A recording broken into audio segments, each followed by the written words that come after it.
Bueno, vamos a comenzar la primera parte de aritmética clasificando los números. Vamos a hacer la clasificación de los números.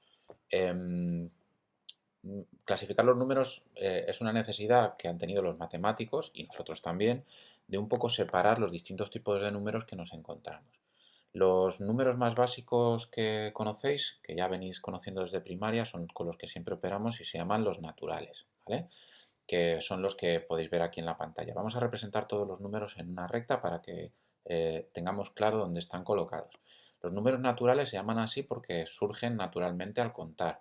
Fueron los que primero se comenzaron a usar por los prehistóricos, contando semillas, contando animales cazados, contando personajes de una tribu. Y, y bueno, pues son el 0, el 1, el 2, el 3, el 4, el 5. Hay algunos libros en los que el 0 no se incluyen naturales porque se tardó mucho en entender lo que era el 0 y históricamente salió muy tarde. Así que hay algunos autores que dicen que no es natural, no es tan natural, ¿no? Porque se tardó un poquito más. Pero vamos, en la mayor parte de los libros aparece el 0 dentro de los números naturales, ¿vale? Así hasta el infinito. Una vez que tenemos los naturales, podemos ampliar a un nuevo conjunto que serían los enteros. ¿Qué son los enteros? Pues son todos los naturales más los números negativos, ¿vale? Entonces, ¿los negativos cuáles son? Pues el menos uno, el menos 2, el menos 3, ¿vale? Todos estos así hasta el menos infinito. Si los escribimos todos juntos, los consideramos un único conjunto, aparece el nuevo conjunto que es el conjunto de los números enteros. Si os fijáis, a los naturales se les llama n y a los enteros se les llama z. Pero esas letras que han escogido los matemáticos siempre llevan una doble barra. ¿Veis? En una de los palos aparece una doble barra que indican que es un conjunto. Y otro detalle, cuando los escriben los matemáticos no los escriben así de cualquier manera, 0, 1, 2, así todos seguidos, sino simplemente siempre os tenéis que acordar de escribir los conjuntos se escriben con llaves y separados por comas, ¿de acuerdo? Bueno, entonces ya estamos en el conjunto de los números enteros, que serían desde el menos infinito hasta el infinito, pasando por todos los números que, entre comillas, no tienen decimales, ¿vale? Incluido el cero. Venga, los números enteros, ¿para qué entre comillas, inventaron? Pues cuando, por ejemplo, debemos dinero o cuando, por ejemplo, había temperaturas o magnitudes físicas que estuvieran más atrás de los números naturales, pues empiezan a surgir necesidades que no te cubren los números naturales, ¿vale? Con los números naturales no podemos decir que hace eh, menos 7 grados. Necesitamos un número negativo que nos diga que tenemos 7 grados por debajo del cero, ¿de acuerdo? Bueno, una vez que ya tenemos los números enteros, podemos ampliar el conjunto a los números racionales.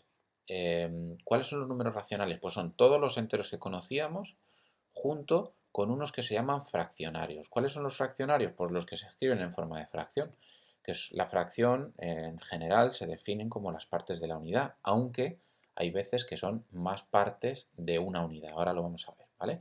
Entonces, ¿cuáles son los fraccionarios? Pues el 11 quintos, el 3 cuartos, el 1 cuarto, el 1 medio, 5 medios, 30 séptimos, ¿de acuerdo? Todos estos números no se pueden expresar como números ni naturales ni negativos.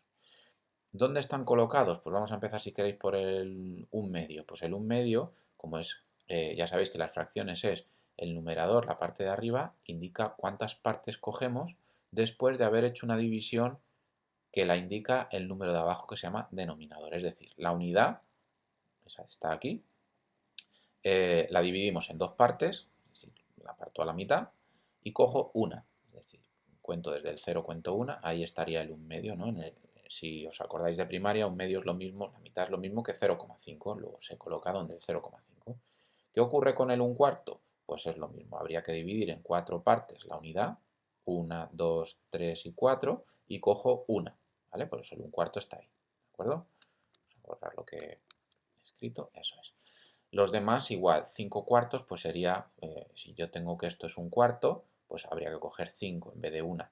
1, 2, 3, 4 y 5, ¿vale? 5 cuartos, que se pasa ya del 1, con lo cual no todas las fracciones van a estar entre 0 y 1, no son partes de la unidad única, por así decir, sino que puedes coger más de una unidad. Bueno, Así sería con todos los números, aquí tenéis más ejemplos. Y los negativos, las fracciones negativas, lo mismo, pero hacia atrás, ¿vale? Los números negativos van hacia atrás, pues si menos 3/4 sería dividir en 4 partes entre el 0 y el -1 y coger 3, ¿de acuerdo? Vale, si os fijáis, todos estos números están entre medias de los que ya teníamos. Entre el 0 y el 1 hay un montón de números fraccionarios, entre el 1 y el 2 va a haber otro montón de números. De hecho, son infinitos. Y este conjunto ocupa pues prácticamente toda la recta. Y digo prácticamente el de los fraccionarios porque, bueno, lo primero, los fraccionarios no incluyen los enteros, ¿vale? Los fraccionarios, cuando se habla de números fraccionarios no se considera el 1 un número fraccionario, aunque ya sabéis que 1 se puede escribir como 1 partido de 1, igual que el 2 se puede escribir 2 partido de 1, pero esto no se llama un número fraccionario en sí, se llama un número natural, ¿de acuerdo? Aunque tenga una expresión luego fraccionaria. Es decir, que el nombre de fraccionarios nos lo reservamos a aquellos números que solo se pueden escribir como fracción, ¿de acuerdo? Si cogéis los números enteros, que son los que no se escriben naturalmente como fracción, más los fraccionarios, eso es lo que se llama el conjunto de los números racionales y que se expresa por una Q, ¿de acuerdo? Con, como siempre, un palito.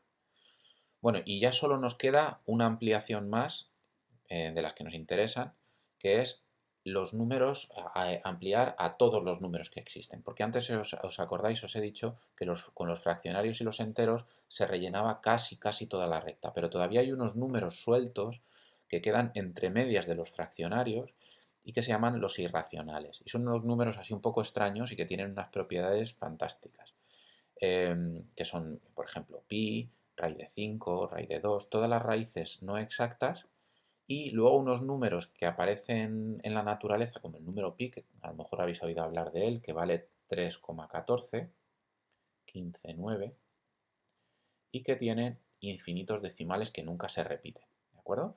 Entonces, por ejemplo, el raíz de 2 es 1,41 y sigue infinitos decimales que nunca se repiten. Y así con todos los irracionales, ¿vale?